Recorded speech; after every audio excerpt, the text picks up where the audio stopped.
Hi guys, it's Chase here with Star Tutors again, and we are here to film an SAT video, an SAT series video. We're really excited about the positive feedback that we've gotten from our ACT videos, and we really want to try to make this kind of incorporate all aspects of all sections of the test.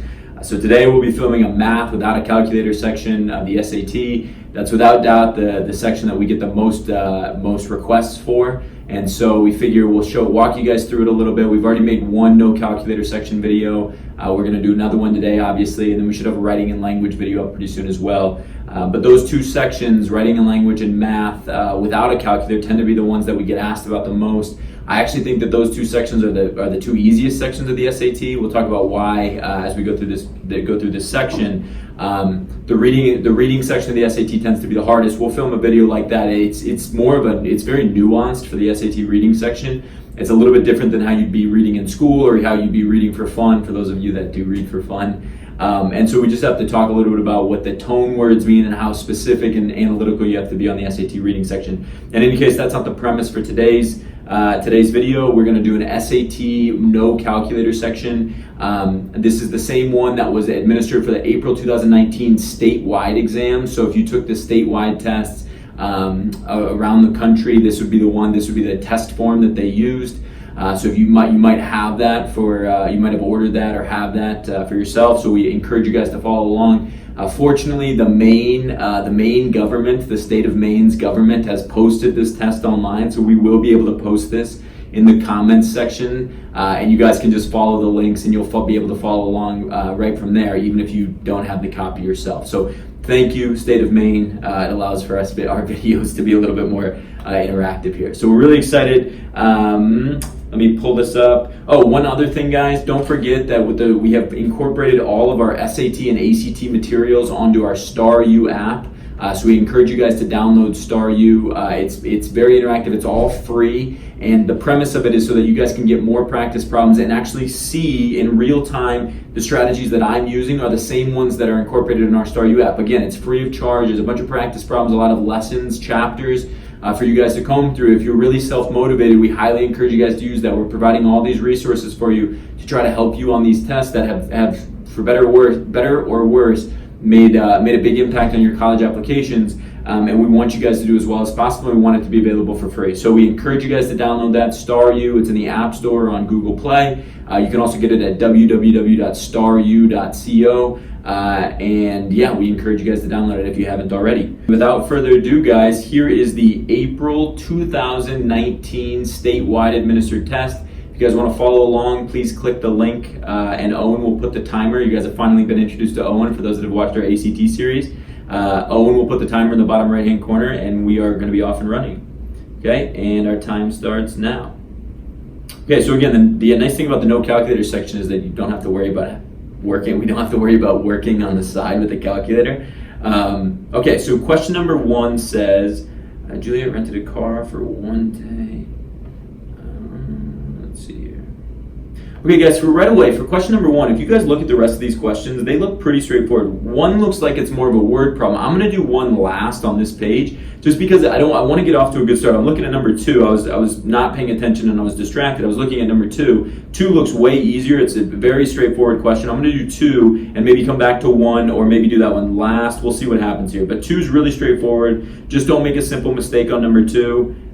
Right? So we have 2x plus 6 plus x squared. Because it's a plus in between, we can remove all parentheses. And then we just combine like terms. So we get x squared plus 4x plus 7d. Very straightforward. Again, get yourself off to a good start, a hot start. There's no reason why you have to be focused on the hardest question on a page if you can get the other 4 right and then come back to it with some momentum. Okay, so I skipped number 1 because it looks more like a word problem. These ones are really straightforward. So f of 1 just means we're going to apply 1 to every x value. So we get equals 2 times 1 minus 1 plus 2. So we get 2 times 0 then is equal to just 2. So answer choice B. So right there, guys, if I would have spent time on number 1, there's an opportunity that I wouldn't have gotten enough questions right. I would have wasted too much time. It doesn't mean that 1 is necessarily going to be too hard, but it looked like a word problem and I was distracted by looking at number 2. Just move on. Which of the following is an equation of a line that has a slope of 2 and passes? So guys, 0, 3 is already a y-intercept. For those that don't know, the point 0, 3, if we map this out, right, 1, 2, 3, 0, 3 is already the y-intercept. And if we know y equals mx plus b, they've just given everything that we need. We get the slope of 2 and we get the y-intercept. The answer has to be A, just based on basics equation of a line knowledge. Number 5, another really easy problem. This is why you don't start with number 1. They're doing this on purpose to you guys, to give you guys a word problem to throw you off right away. The next 4 problems are extremely easy, and we haven't really wasted any time here. Root x, right, plus 4 equals 12, minus 4 on both sides, minus 4. Don't make any simple mistakes. These questions are worth the same amount of points as the ending harder questions. Even you guys can see this. I know what I'm doing here, and I still write out every piece of this step so I don't make any simple mistakes. X equals 64. That didn't take a minute, right? We have plenty of time on this test. Whoops, I got to go back to number 1 now. Okay, so again, it was a word problem. Juliet rented a car for $80 per day, 15 per mile driven. She was charged a total of $98 for the rental and mileage from her job. Okay, so we're just looking for miles of driving, and so if it's $98, there's only 1 day rental, right? So we're going to do 98, because if there were 2 days, it would be way more than 90, it would be at least 160. So $18, and she's 15 cents per mile driven, so we have $18 total. So let's see if we can get to a number of 15 cents to 180, so then we can multiply it by 10. So if we do 15 times what gives us 180, that would be times 12 is equal to $1.80. So 0.15 times 12 is $1.80. So that's 12 miles driven, takes $1.80. And then if we just multiply $1.80 by 10, right? Because that $1.80 is 10% of $18, that gives us 18. So we're going to do 12 times 10 is 120. So the reason I bring up that, even that one, guys, I know the answer is 120 because I think that was correct math. But even on that one, you'll see, guys, that that is a very easy way to make a simple mistake. I'm 99.9% sure we got the other 4 questions right. There was really small error. They're very, very unlikely that you'd make a simple mistake on those other problems unless you just didn't write out the problem or you're doing it all in your head. That's obviously not advised in any way. Number 1, even with that, because it's a word problem, is a very easy problem to make a simple mistake on. Don't do that one first. Okay, get yourself off to a good start before looking at other problems. I know that going in. All of our students know that going into each test, so they're not afraid to just skip number 1 because 1 is worth the same amount of points as 2, 3, 4, and 5. And now when we come back to 1, we have a little bit of momentum. We feel like the timer is, I hope my timer is, we're fine on time. Okay, so if next one, if 7x, anytime you guys get a problem like this, guys, try to write it out. Try to distribute. They want you to, again, make a simple mistake. So we get 14x minus 35. Okay, we have a minus sign in between here, so we know that that's going to switch the sign, so we get minus 4x. And then plus 10, right? A minus of a minus, negative 2 times negative 5. Okay, let's combine all of these terms first. So we get 10x minus 25, right, is equal to, let's see, it's equal to 4x plus 20. So we get minus 20 on both sides, so minus, I don't know why I just did that, plus 25 on both sides, plus 25. That way we get all even numbers, all positive numbers, so 6x is equal to 45, divide by 6, x is equal to, divided by 15 halves, right? 45 sixths is equivalent to 15 halves if we just divide by 3. Okay, number 7, which of the following is, okay guys, anytime you see this word, anytime you see the term which is equivalent, so if you see the term equivalent on the test, pick a number. Okay, just pick a number for x, because basically what it means is if x equals 3, I always use the number 3 as my number. Okay, if x equals 3, all we have to do is plug it into the given equation and then plug it into the answer choices, and one of them will be equally equivalent to what's given up top. So anytime you see the word equivalent on the SAT, particularly the no calculator section, just plug in a number. Okay, so we get x to the 4th, so 3 to the 4th, minus 8 times 3 squared, plus 16. So 3 to the 4th, 3 times 3 is 9, times 3 is 27, times 3, which would be 3 to the 4th, is 81. So that's some mental math. You might have to do it on the side. 8 times 3 squared is 9, so 8 times 9 is 72, plus 16 We get 9 plus 16 is equal to 25. Okay, now let's plug 3 into each of our equations and see which one gives us the right answer. Really quickly, guys, you can look at C. So 3 minus 2 to the 4th. 3 minus 2 is 1, so C's off. 3 minus 4, answer choice D to the 4th. That's negative 1 to the 4th. That doesn't matter. That's off because we're looking for 25 here, right? That's how we get the equivalent. We're looking for 25. Let's start with A and see if we get it. 3 minus 2 is 1 squared is 1. 3 plus 2 is 5 squared. That's 25 times 1. It's A, right? I just plugged in my answer choice X equals 3 to see which one also gave us 25. That's what equivalent means. Okay, so let's keep going then. Okay, anytime we get these types of questions, guys, this is a very common no calculator question. It's very easy. What you'll notice is they say the formula above relates volume, what is density, D, in terms of volume and mass. What you'll notice, guys, is D on this side, right, is all of it is D equals. So all we have to do from our original equation is get set D equal to the other two. So we get volume is equal to mass over density times D on both sides. So we get BD is equal to mass. Okay, but we want D by itself, so we just divide by volume, right? Velocity on volume, right? So we get density is equal to mass over volume. Answer choice, density equals mass over volume. Answer choice B. I don't like how thick this pen is right now. Okay, great. Perfect. Okay, number 9 says, I don't love number 9, guys, only because it's that same one as looking at number 1. It's just very easy to make simple mistakes when we get money, particularly when it's not full dollar amounts. It doesn't mean I'm not going to come back to number 9. It doesn't mean that I don't think I can still get every question right on this test. It just means I'm not going to do it right now. Okay, I want to get through all of the questions that I can do without timing being a factor, without me feeling rushed. All the ones I can get done, I'm going to maximize the number of questions I can get right. Okay, so same thing, guys. For whatever reason, number 10 is the same one as the one we just did, right? Yeah, anytime they give you an equation, they're just going to they want you to move around variables. Just like you would do in any algebraic equation, according to the equation, which of the following is equivalent to velocity? Okay, they don't give it to you, it's not as easy because they don't give you V equals this time, but anytime they say which is the equivalent to velocity, you'll notice that the only value that you don't see in any of the answer choices is V, so it just means that they want us to get V by itself again. Okay, so we get 1/2 of mb squared is equal to mgh. We're going to multiply by 2 on both sides, times 2. We get mb squared is equal to 2mgh. We're going to divide by m. The m's then cancel on both sides. So we get v squared is equal to 2gh. We're going to square root b. We get v is equal to the square root of 2gh. Answer choice C. Okay. I feel good about that one. Number 11 says in the right triangle above x. Guys, x equals 60 and it's a right triangle. The 30, 60, 90 right triangles are so important on this test. If you don't know your 30, 60, 90 right triangle or 45, 45, 90 right triangle, I encourage you more than ever to go learn those. There's a reason you spend 10 years on the unit circle when you're going through this in school.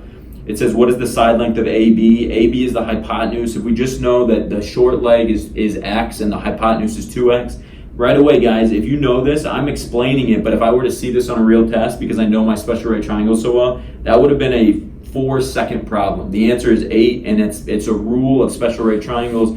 If you know this stuff going into the test, then you're going to be just fine. Number 12, as I'm looking at number 12, I absolutely despise the quadratic formula. It's one of my least favorite things to do in all of math. I've been a math tutor for a long time.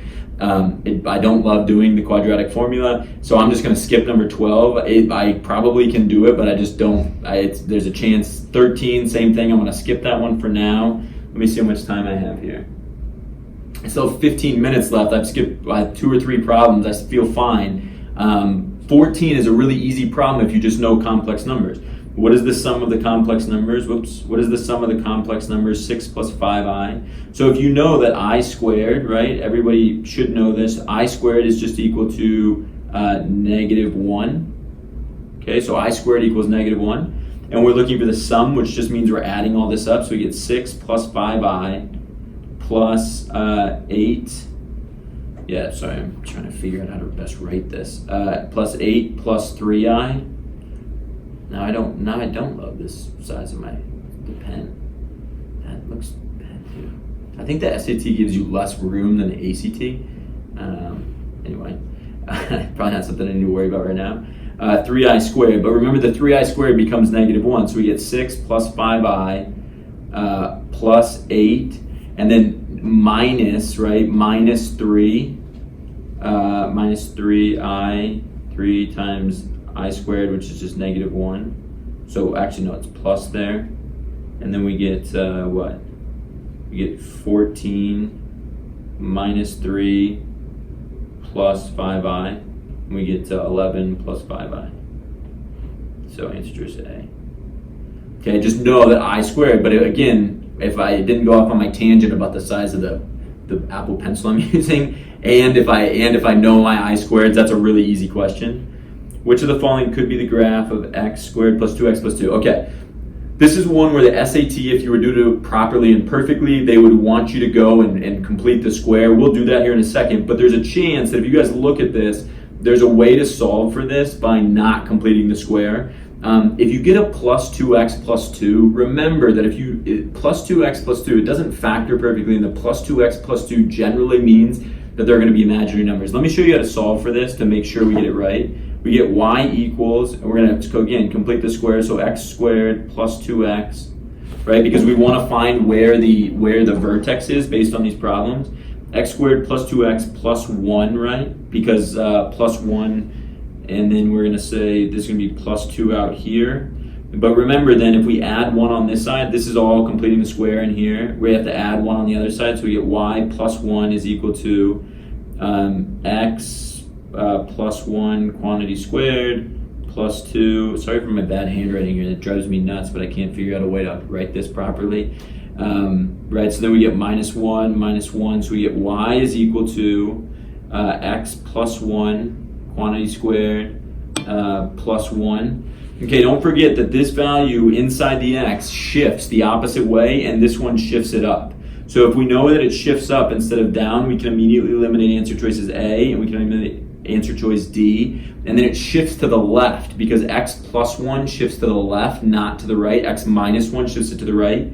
So because it shifts left, the answer choice has to be B, and that's a completing the square to find the vertex.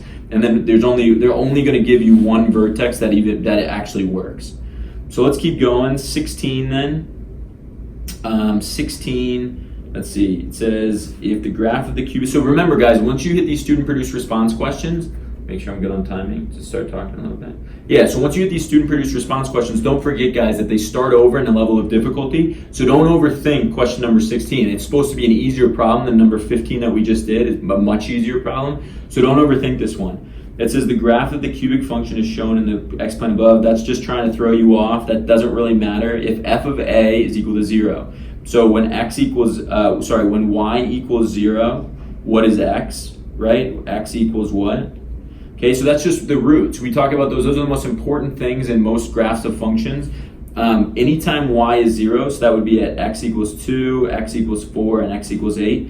A lot of times on the SAT, you'll have more. I would almost guarantee that this is another one of those. You can pick any of those. I'll say x equals 4 here for purposes of this. It could be any of those though.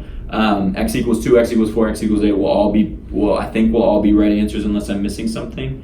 But I don't think, what is one possible? Yeah, so possible value indicates that there's more than one value. 2, 4, and 8 are all good because those are the roots of the function where y equals 0.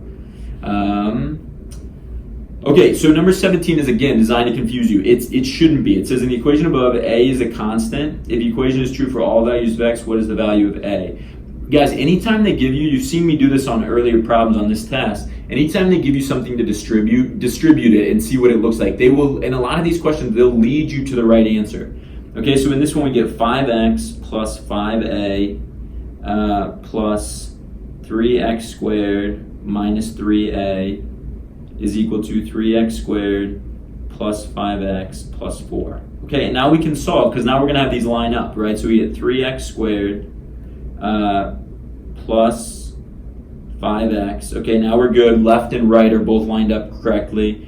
Looks like plus 2a, right, is equal to, okay, so the 2a lines up with the 4. If you guys see that, these two would essentially cancel, right? Those cancel. So the 2a equals 4, so a is equal to 2. Pretty straightforward, pretty easy, guys. just whenever they give you something that you have to distribute it and make sure that you don't make a simple mistake.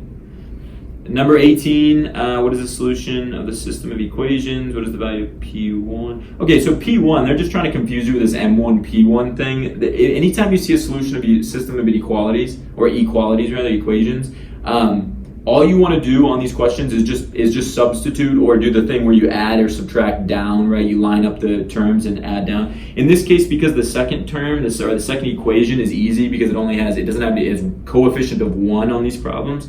I'm just going to say m plus p is equal to 10. We're trying to find p, so I'm going to find what m equals, so minus p on both sides.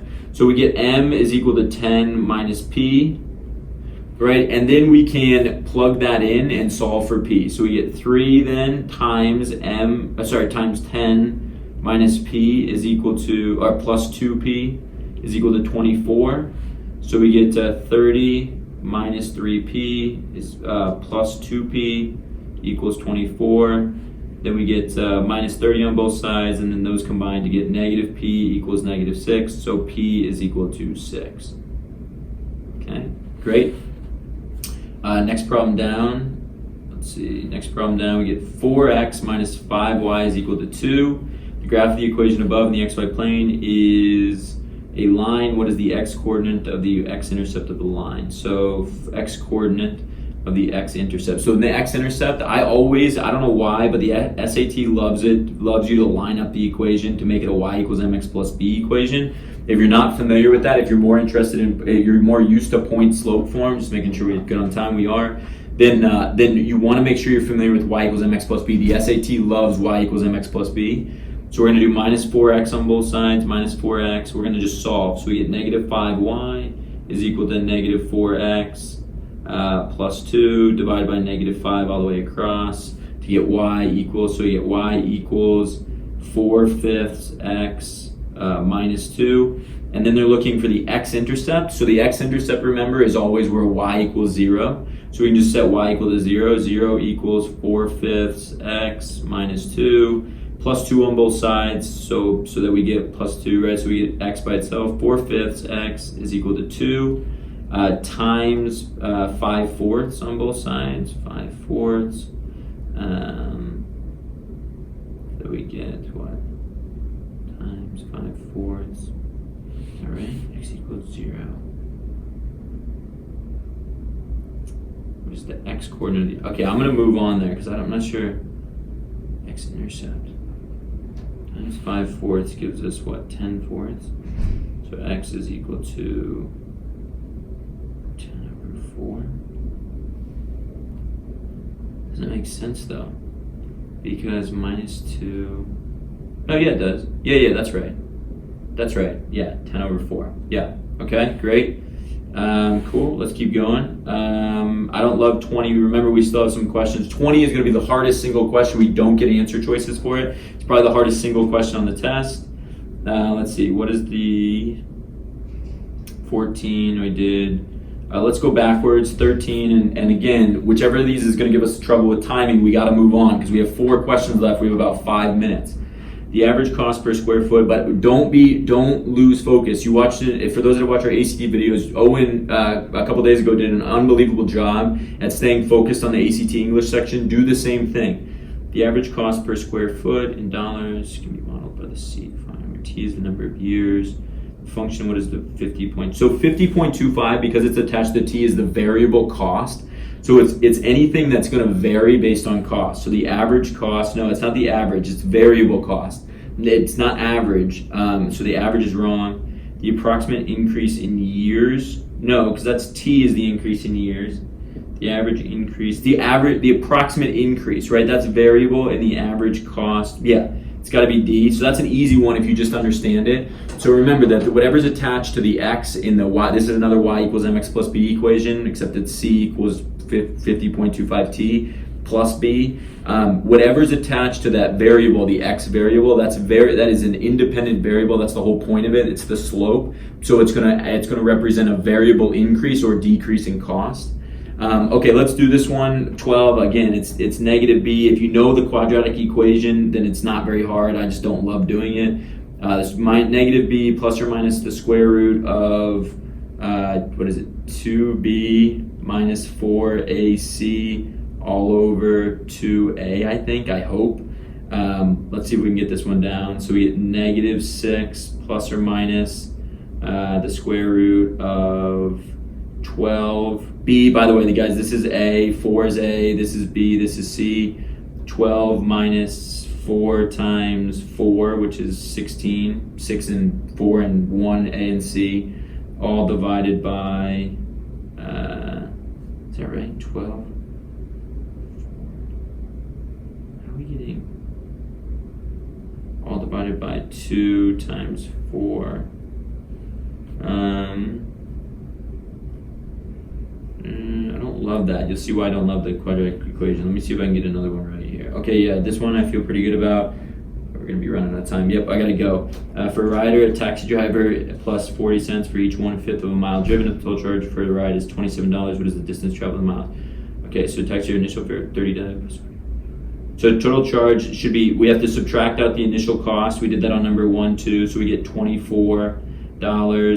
40 cents for each 1/5 mile driven. So 40 cents, there's going to be 60 units. So 60 units driven, because 60 times 40 cents is equal to $24, right? 4 times 6 is 24. So 40 cents times 60 units is, but it's 1/5 of a mile. So these units are in 1/5. So we have to divide that by 5. So we have to get 12. Yeah, so C is the right answer. Kind of lucked out there because I am running low on time. I'm going to go back down to 20 because I hate the quadratic formula that much. Let's see. I like circle equations. I didn't get a chance to look at this one. The graph in the XY plane above, it's a circle translated down a unit. So this circle has a radius of 5, r squared, right? It's over 6, 1, 2, 3, 4, 5, 6, up 1, 2, 3, radius of 5. So it looks something like this.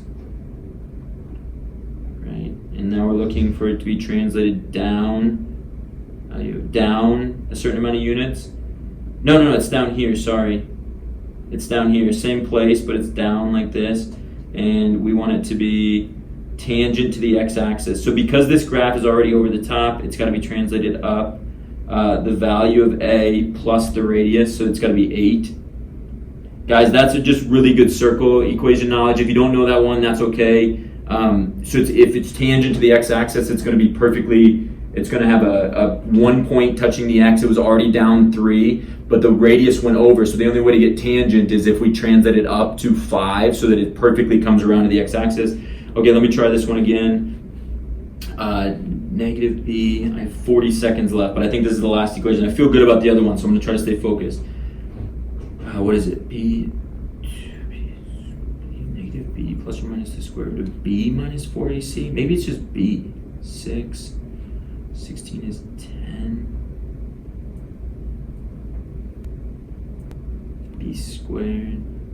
36. Oh, there it is. Negative 6 plus or minus the square root of 36 minus 16 is 20. Negative 6 plus or minus the square root of 2 root 5, right? That's 20 over 8.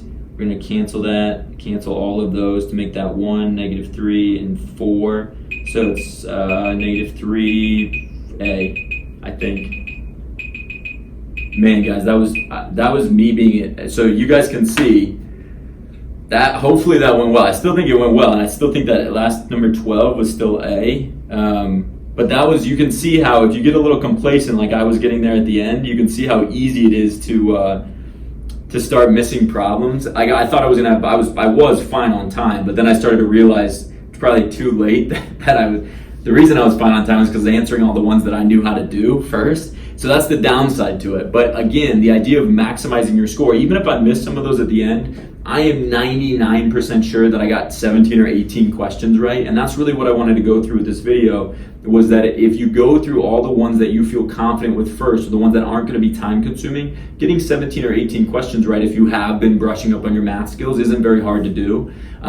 Again, that special right triangle, for example, was a 4-second problem if we didn't talk it out. But if you keep working on that, you should feel pretty good. Even if we got 17 or 18 right on this one, knowing that we maximized the number of questions we got right, even if we missed 1 or 2 of those last ones, at least we've gotten all the questions we got right. We didn't let a question like number 1 or a question like number 9 right. I did that one at the end. Coincidentally, that one wasn't as bad. or number 13 even. We didn't let those problems trip us up, and that's absolutely key. Okay, so let's go through this. I'll pull out my red pen. I still feel pretty good about that. I think we got that last one right. The only one that I'm not sure of, I feel really good about, I do circle equations all the time. Again, that doesn't make me sound any cooler. But I do circle equations all the time. Let me see if I can plug these answers. And so I felt really good about that. Translating it, that's a pretty typical problem on the SAT math section. Translating either graphs of functions or circle equations. So I think that's probably right, 8. I think we got for number 20. Okay, so let's go through this. Number 1 is B, great, so that's good. Number 2 is D, great.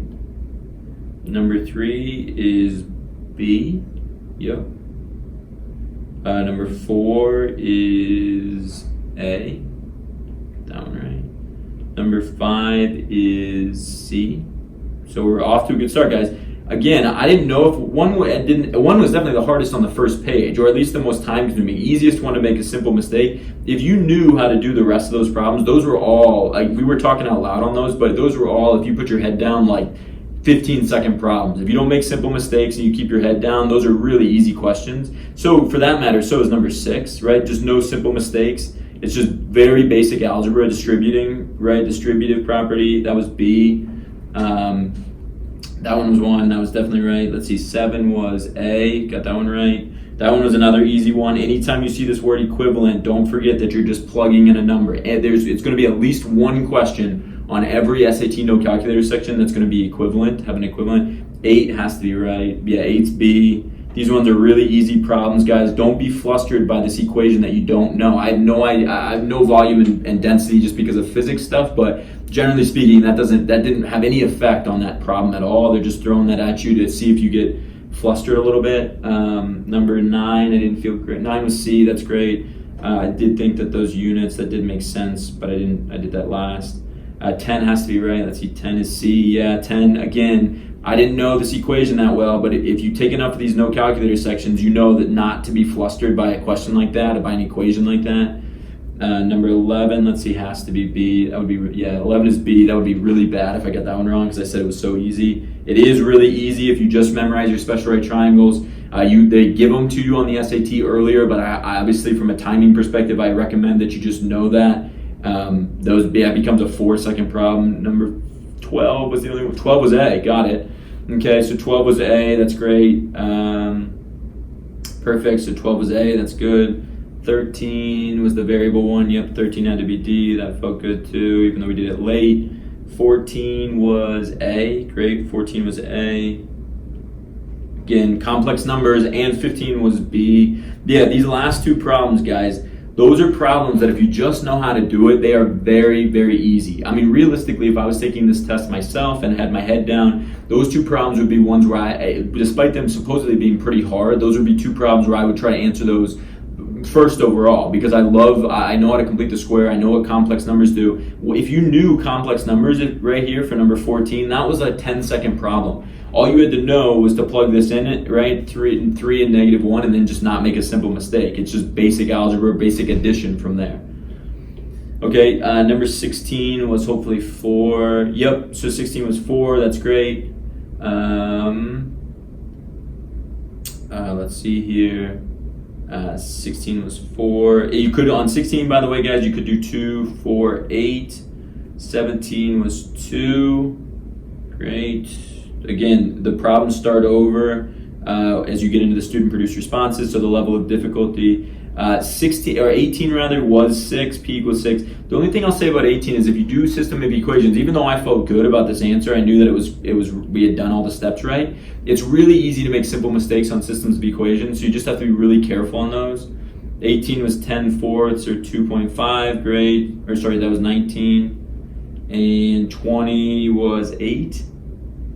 20 was 8, got it. So again, let's go through 20 real quick because I kind of rushed through that one just for a second. So basically, if you look here, right, it shifts the value. Oh no, I had it right the first time. It didn't matter because fortunately the graph was still, but this one doesn't apply, right? You shift the opposite. Yeah, you shift the opposite. So this should be in a positive quadrant here. And then if you see here, they want it tangent to the x-axis. So let me see if I can just briefly erase this last drawing for you. Let's see. Let's see if I can do this. Trash that. Oops. I don't know what I did there. Sorry, guys. Let me see if I can just erase this. Try my best here, even though we're at the very end of the test. Yeah, I'll just do that. Okay, so if we erase most of this, let me just show you. Oops, there we go, perfect. Okay, and now we can go back and come in with a red pen. Okay, so if you guys look at this, right, we have a 6. Whoops, that's way too thick. Jeez. We still got this one right, but I just want to show you guys how it works. So again, we're up here somewhere, 6, 3. And we have this circle drawn, and because the radius is 5, if you know your circle equations, it looks something like that. And we're looking to shift it down so that it just touches the x-axis in one point. That's what a tangent line is. So from 3, if the circle had a center of 3, and we're shifting it down on the y, we have to shift it down 8 units so that this top point here just barely touches the x-axis one time. In any case, that's a hard problem, guys. But if you know your circle equations, you should feel pretty good about that. So yeah, again, that was a pretty good showing from us. You'll see, don't get complacent at the end. That was 20 out of 20. Don't forget that the math scores combined, so we don't actually have an 800 math score on this one yet, or a 400, because the math scores combined. That's an important thing to note, because when you come out of the no calculator section, if you don't feel great about it, that's okay. And the reason that's okay is because it combines with your calculator section, which is actually 2/3 of the overall math score. Those two are added together. So we have to go into the calculator section with some confidence, knowing that we can, if we had a bad section, we can certainly make up for it on the calculator section, which has twice as many questions and thus is worth twice as many points. All the questions are worth the same on the math section. But more importantly, if we didn't have a good no calculator section, then we definitely want to come into the calculator section with some momentum, knowing that we can make up for that with the calculator portion if you feel more comfortable with the calculators. So in any case, guys, I hope that all made sense. That we rushed through it a little bit there at the end, but I hope you guys, number 20 made sense there. I hope you guys are enjoying these SAT and ACT videos. We're going to continue to make more of them. If you guys have any questions or concerns, please do feel free to comment. And yeah, if you guys want to comment to other tests or other videos you'd like to see from us, please do that as well. Don't forget to download the Star U app. All of this content, every strategy that we just went through is within that app, and it's all free. Highly encourage you guys to download. We're providing these resources for you to do better on the test. Please download those. Or download the app, register as a student. That will all be there for you. If you guys don't have any other questions for us, we hope to see you watching our next videos, and I hope you guys have a great day. Good luck on your next SAT test, and look out for the writing video to come soon. All right, guys, bye.